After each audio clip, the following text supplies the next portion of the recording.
Bom dia, boa noite, Shavua Tov, Shabbat Shalom, Mashiach Now. Que a gente possa ter já agora a Geulah, a redenção completa para o mundo inteiro. A pergunta dessa noite é ceder. Devemos ceder? Em que situação ceder? Abrir mão. Não ser firme na nossa posição. A gente está no projeto Likutei Sichot, volume 19, capítulo 19 dos livros de Likutei Sichot, de discursos do Rebbe, de Lubavitch. A gente está na Parashat Devarim, que é a Parashá dessa semana, o livro novo, livro Devarim, e estamos na Sirá de número 5. Indo direto para o resumo, a conclusão, a aplicação prática para a gente nos dias de hoje, é que a gente está numa guerra e, portanto, não devemos ceder. Na realidade, depende da relação de cada um e uma com um assunto específico. Então, se naquele assunto a pessoa deve ceder ou não. Se a relação da pessoa com esse assunto é essencial, é fundamental, é importante, está ligado o assunto à vida da pessoa, não simplesmente à existência. A gente sabe a diferença entre vida e existência. Por exemplo, uma mãe que vira à noite dando de mamar para o seu filho ou filha, ela está com a vida no máximo e a existência está realmente diminuída, porque ela praticamente existe para o filho e pela filha e não para si mesma. Então a existência diminuiu, mas a vida é o máximo. Então, quando é uma questão de vida, a pessoa não deve ceder, deve ficar firme e forte. É como se a gente está numa guerra. Na guerra a gente não deve ceder, é como uma trincheira, está ligado um pouco com uma imagem que eu coloquei no começo, e na trincheira a gente mantém a posição conquistada ou de defesa e a gente avança, a gente não cede, não volta atrás. É importante porque se perder a posição da onde a gente está, vai ter um avanço da força contrária. Isso é a prova de lealdade em mínimos detalhes, porque quando a pessoa se importa com esse assunto, ela é leal nos mínimos detalhes, ela não abre mão de cada pequena coisa, porque tudo é importante. Por exemplo, por nosso filho, por nosso pai, nossa mãe, fazemos qualquer coisa. No caso, a gente está falando aqui sobre nossa relação com Hashem, que colocou uma série de regras e a gente quer cumprir cada uma nos mínimos detalhes, porque se importa. Tudo isso está ligado com a essência, com ele, e não tem uma parte que tem ligação e a outra não tem, né? Não tem como escolher, né? A gente, óbvio que vamos fazer gradativamente, e cada uma que a gente escolhe e cumpre, cada mandamento, cada possibilidade de se ligar com Hashem é válida, mas é intrínseco que a gente quer o todo, a gente quer cada um dos detalhes. Então isso está baseado nossa Parashá em Devarim. Moshe está contando, né, nesse livro, está revisando tudo o que aconteceu. Quando ele chega no episódio que ele mandou, Malachim mandou emissários da onde ele estava no deserto para Sihon, Melech Heshbon, e ele mandou palavras de paz, que ele queria passar pela terra de Sihon, o que não foi aceito, e falou logo depois um verso que ele ia comer, né, o povo ia comer pagando ia comer a comida que eles oferecessem pagando por isso, e ia beber da água que eles dessem, né, o povo do Sihon desce para o povo judeu, e ele também ia, né, o povo também ia pagar pela bebida que consumisse, né, e aí ia passar por aquela região. Daqui se entende que, como está explicado, né, baseado nessa passagem, que não fala que passou pelo fogo e foi cozinhada a comida que eles iam comer, né, mesmo vindo de um outro povo, e a água também não foi aquecida, não passou por alguma transformação que tornasse proibida aquela água ou aquele alimento que fosse vendido pelo povo de Heshbon para o povo judeu que ia passar por lá. Então Moshe libera esse consumo de água e de comida porque não passaram pelo fogo. Então, aí a gente aprende que vale, né, até hoje na Halachá, na lei, que tem uma proibição de comer o que foi cozinhado no fogo, ou foi aquecido no fogo, por outros povos, como é o caso de Heshbon.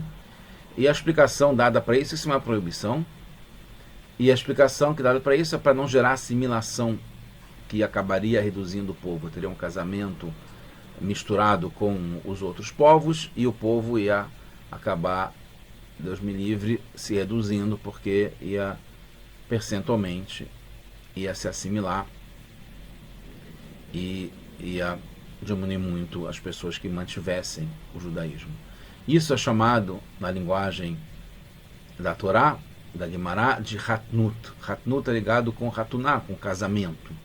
Então, comer a comida que foi cozinhada no fogo pelos outros povos vai gerar a socialização, que acaba levando eventualmente a um casamento misto, e que é esse Hatnut, esse casamento que leva à redução do povo, né, e diminuição das pessoas que se mantêm como judeus, como judias.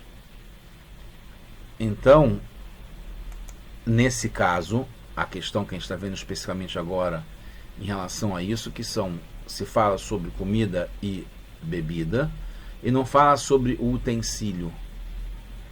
Um utensílio que pertence a quem não é judeu e não passou pelo processo de Agalá,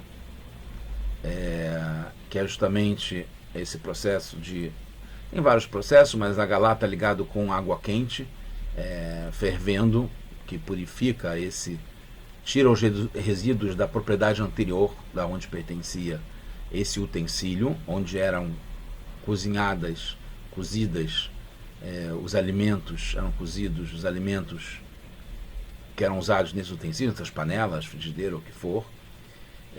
Então, o utensílio em si não leva à socialização. Então, não levaria a casamentos mistos, que era o motivo dado para a proibição. Mas mesmo assim, os sábios proibiram e proíbem até hoje o uso desses utensílios que não tiveram essa purificação dos resíduos da propriedade anterior, quando foi mudada de propriedade para vir para um judeu ou uma judia.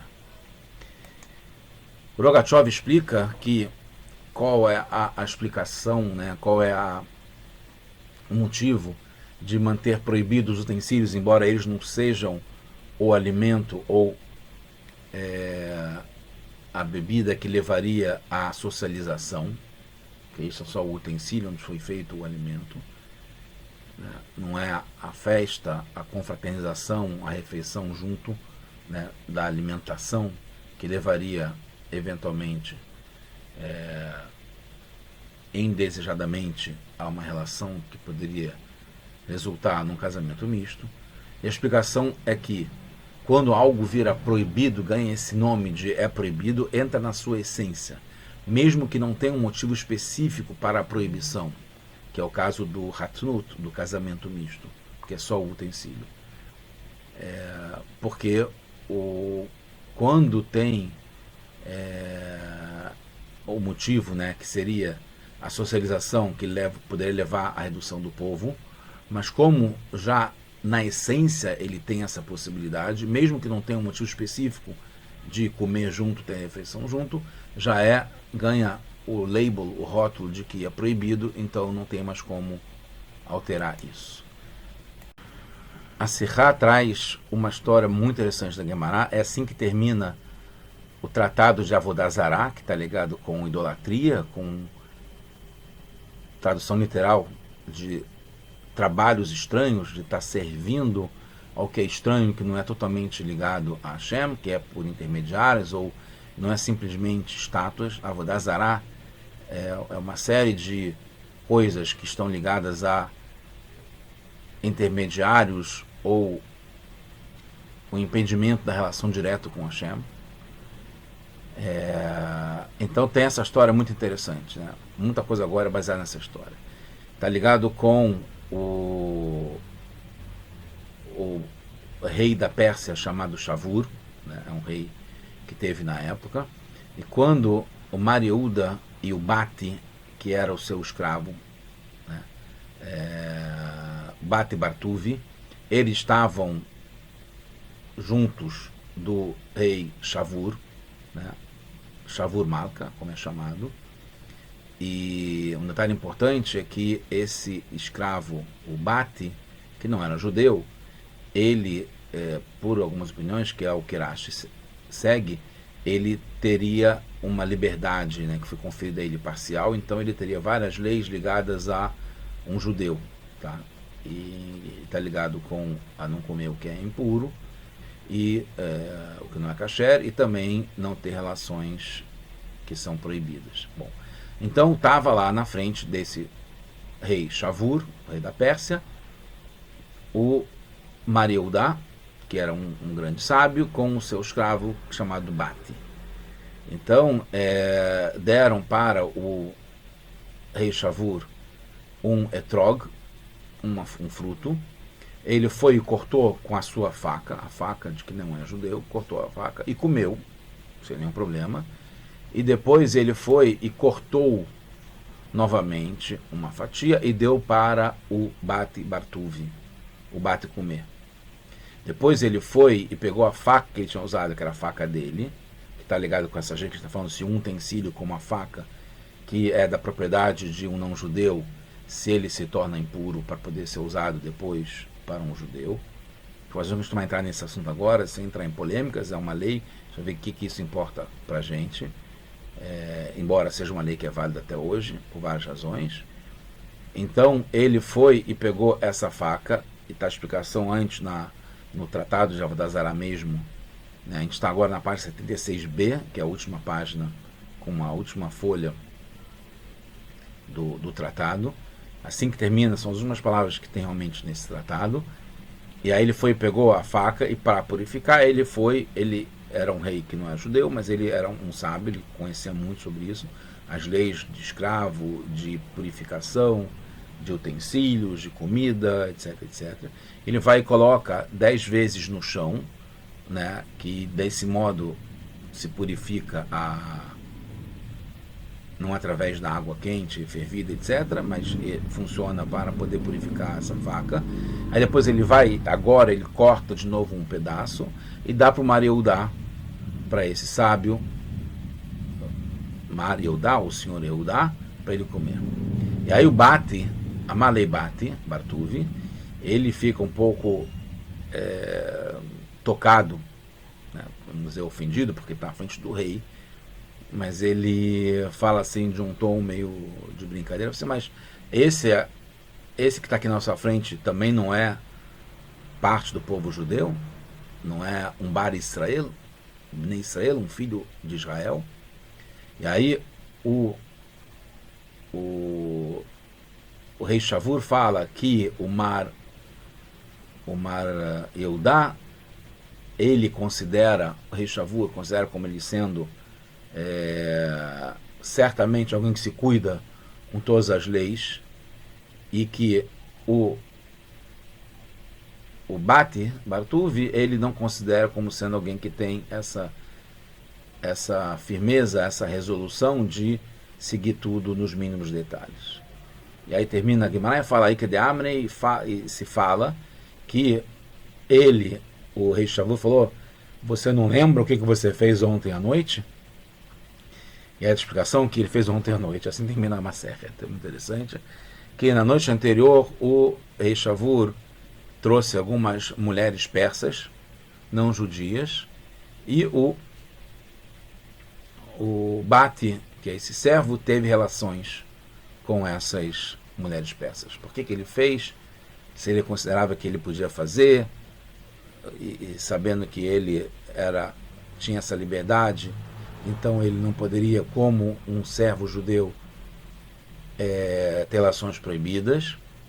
Mas aí o que quer dizer isso é que, como o rei Shavur, é interessante ver essas questões, né?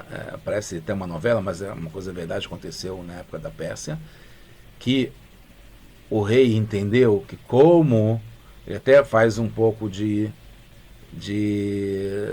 zoação com brinca com, sério, né? Mas implica com o Bati, né? Esse servo Bati, falando: vem cá, como é que você quer se posar agora como um filho de Israel que segue tudo nos mínimos detalhes e está me cobrando porque para você eu não purifiquei a faca e sim para o Mariudá? Porque o Mariudá eu sei que ele segue fielmente tudo. Você, eu sei por onde, de ontem, que você não está lembrado, que você teve relação com as mulheres persas que eu liberei para você. Então, se você não foi cuidadoso com isso, por que você é cuidadoso agora com o utensílio, nem a alimentação que foi cozinhada, que leva uma socialização, etc. Se você não foi cuidadoso nem com a relação com as peças, por que você vai ser cuidadoso com o que você come? Então é isso que termina, por essa opinião, termina o tratado assim.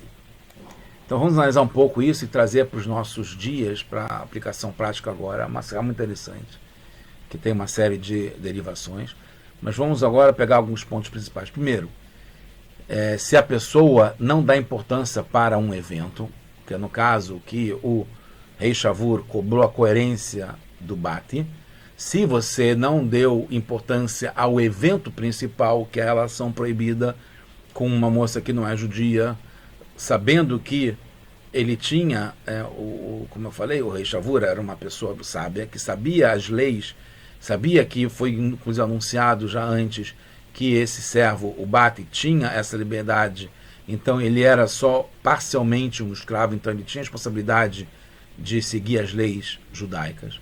Então, se ele não cuidou do principal, que é a relação proibida, na noite anterior, certamente ele não vai dar importância à preparação que pode evitar levar a esse evento. Isso é uma coisa meio lógica, coerente, né?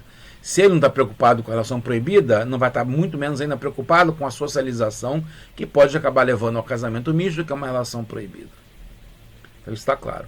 E aí eu acrescento, né, o Rebbe não traz aqui, mas é fundamental, que a mesma coisa é o contrário também, porque a gente segue esses exemplos para a gente usar para a gente no nosso dia a dia, de uma forma geral. Então, quando a pessoa está atenta, preocupada, interessada, envolvida com o resultado final de alguma coisa, que pode ser vários, como a inauguração de uma loja, como a compra de um produto, como a contratação de um funcionário, como a sua própria jornada no seu trabalho, o que você faz lá, ou na relação com a esposa, com filhos, ou na aula, ou assistindo alguma coisa, qualquer coisa que a gente faz, se a gente se importa de verdade com o resultado daquilo que é o principal, como, né, a relação com o chefe ou com um cliente, então certamente a pessoa vai se preocupar também com a preparação para isso. Então, tudo que leva ao ponto final, por exemplo, no casamento, né, na relação com a esposa ou com o marido. Então, se a pessoa se preocupa com o casamento como um todo, vai se preocupar com cada detalhe ou a preparação para que os eventos que fazem parte do casamento ou para o casamento em geral, que isso tudo seja da melhor maneira, porque uma coisa leva a outra. Se o principal você tem importância, você vai dar importância àquilo que leva para aquilo. Isso é o ponto principal que vai estar ligado a tudo que a gente está falando agora aqui. E nesse caso aqui é o contrário, né? Que se a pessoa não está preocupada com o principal, a preparação para isso também não faz diferença, porque se vai levar até isso, eu não estou preocupado com aquilo lá, então se vai levar isso, não tem nenhum problema. Então, por exemplo, a pessoa está preocupada com vai aparecer numa apresentação importante.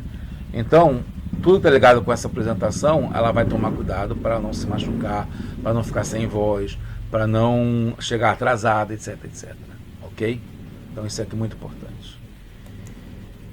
Agora a gente está falando sobre o detalhe, né? que essa proibição, a gente está falando aqui não sobre o alimento, não sobre comer junto um alimento que não foi preparado da forma mais kasher que tem. Está falando sobre um utensílio que vai ser usado, mas que ele absorveu de algum modo impurezas do como ele foi usado anteriormente. Que não é proibido para alguém que não é judeu. Alguém que não é judeu não tem a obrigação de comer só kasher. Então ele pode usar um utensílio que inicialmente era kasher, era puro, era ok 100%, mas como ele não tem essa obrigação, ele não vai se cuidar para não comer com alimentos, com carnes ou com frutos do mar, etc., que são proibidos, porque ele não tem isso para ele. Então, esse utensílio vai absorver, por isso que são proibidos, porque ele não tem obrigação de não usar esses ingredientes, digamos assim, que são proibidos. Então, ele pode usar isso, tem que considerar como regra de que ele vai usar para isso, porque não tem essa proibição. Então, o utensílio vai absorver isso. Isso é um detalhe, é um utensílio que... Então, a questão, como a gente viu, que a proibição de não comer desses alimentos que foram cozinhados desse modo, se está ligado simplesmente com o hatnut que a gente falou, que é o casamento misto, que vai levar a diminuição, redução do povo, porque vai se diluir com os outros povos. Então, o caso do utensílio não tem problema, porque ele foi só a preparação, não é a socialização. Mas, se, pela outra opinião, que a proibição está ligada com ele conter impureza, mesmo que não leve a socialização e a relação proibida, o casamento misto e a redução do povo, nesse caso, não faz diferença, como o rei falou, por isso a opinião diz que não precisou falar sobre ele ter tido relação na noite anterior, porque mesmo tendo tido relação na noite anterior, continua proibido para ele, porque a questão nesse caso seria a impureza que está no utensílio, não de levar a socialização, que foi a relação proibida que ele teve, que demonstrou que ele não está nem aí para isso. Em relação à proibição da relação, pode ser que ele não estava nem aí para isso, mas ele continua sendo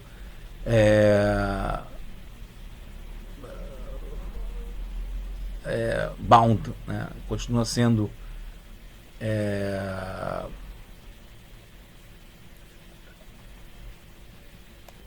vinculado a essa proibição de não comer algo impuro, que não seja kasher. Então ele continua mesmo se ele teve relações ou não. Uma outra coisa interessante é que um rei não deve fazer trabalho na frente de 3 pessoas. Um rei, hoje em dia que a gente não tem mais reis, né, além do rei Charles,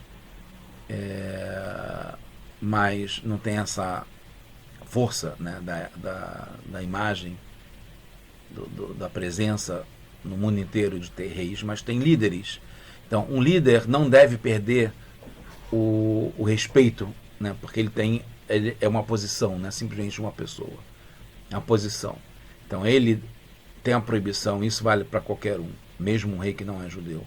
Ele tem que manter a sua honra, o respeito ao que ele representa. Tem que manter essa posição de respeito. Então, aí, nesse caso, pode ter diferença entre a posição do Bati e do Mariuda. Porque o Bati estava vinculado também a essa questão de que ele tinha que respeitar o rei, então ele não poderia pedir para o rei se humilhar, entre aspas, de ter que ir lá purificar a sua faca para o Bati poder comer. Então ele teria que se anular perante essa posição do rei de respeito. Porque também é uma lei muito interessante, né, na Torá. O respeito ao rei é muito importante, fundamental para a civilização do mundo. Saber que tem alguém que está no comando, alguém que está no controle, alguém que a gente deve se subjugar ao que ele representa, que está ligado ao rei dos reis, que é Hashem. O Bata, então, poderia comer o etrog sem a purificação da faca no chão, porque ele tinha a questão, como a gente falou, de salvar a sua vida, ao não envergonhar o rei, de pedir para que ele purificasse a faca, para que o Bate, que era um servo, no final das contas, pudesse comer. Então, aqui concluindo, assim como conclui a Masechet, o tratado do Talmud de Avodah Zará, como isso aqui, Adranalar, a Sorrer, Etapoela, aquele, é o último capítulo, tem o título, aquele que contrata um funcionário. É interessante que fala também sobre o servo aqui, como termina. O Slika lá, Maser Avodazara. Assim que termina, Maser Avodazara. Então, como é que a gente conclui? É como o Rebbe conclui a Sirá. Ele fala o seguinte, que é a questão de não ceder. Ele fala que quando alguém que não é judeu, que é a maior parte da população, que é o mundo inteiro, quando ele vê na sua frente um judeu como Mariudá, que ele é temente a Deus, que ele representa alguém que está preocupado em não fazer nenhuma das proibições, de até mesmo se colocar em perigo e não obedecer ao rei, de se colocar numa posição vergonhosa de ter que amolar, de ter que purificar a faca para que ele possa comer desse alimento. Então, alguém, quando o mundo inteiro vê um judeu, uma judia, ou qualquer pessoa se entregando para fazer o que é o certo, sem ceder, mesmo que renuncie ao respeito ao rei, mas quando o rei, ou essa posição de poder, percebe que é feito de um modo que é uma firmeza de posição, que está correto, seguindo coerentemente aquilo que ele acredita, aquilo que ele tem fé. Então ele renuncia à sua própria honra para fazer tudo o que precisa para ajudar a esse judeu ou essa pessoa a cumprir a sua missão. E com esse ensinamento desse comportamento do Mar Yehudá, de uma forma discreta, você vê que ele não se impõe arrogante, não grita, não exige os seus direitos, ele se comporta da forma correta. E o rei percebe isso, assim como percebe que o Bate, que era o servo, não se comporta desse modo, então ele não dá valor e não vai faltar com respeito à vergonha da sua própria posição para poder fazer com que o Bate siga rigorosamente aquilo que deveria fazer. Mas para o Mar Yehudá, para aquele que realmente mantém a posição firme, não cede quando é um assunto importante para ele, porque o rei Shavur reconhece que o Mar Yehudá estava seguindo o desígnio dele, né? A vocação dele, a missão dele, que era fazer o máximo para Deus aqui nesse mundo, ao ponto mesmo de correr risco de vida, de se entregar para não, em um momento sequer, fazer algo diferente da vontade de Deus. Então o mundo inteiro percebe isso. Isso é uma lição para a gente se manter firme, não ceder no que a gente sabe que é a nossa ligação essencial com Deus. Isso é bom para o mundo inteiro. Até como a gente está falando do rei dos persas, perceberam quanto isso é louvável, é valioso, é fundamental para o mundo inteiro, que a gente consiga cumprir isso, e isso vai fazer com que tenha a redenção do mundo inteiro, incluindo todos os povos, para que a gente possa estar com Mashiach já agora. Tudo de bom para todos nós, só boas notícias, tudo de bom.